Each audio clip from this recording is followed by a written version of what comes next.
Септемвриските плати во основното и средно образование ќе бидат повисоки за 15%.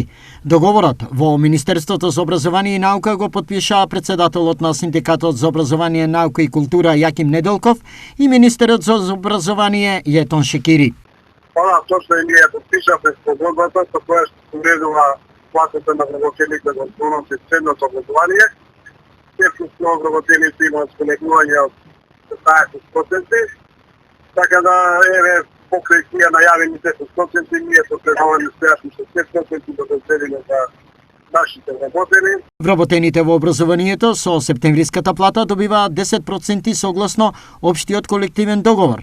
За вработените во јавниот сектор и уште 5% дополнително договорени во преговорите помеѓу СОНК и МОН.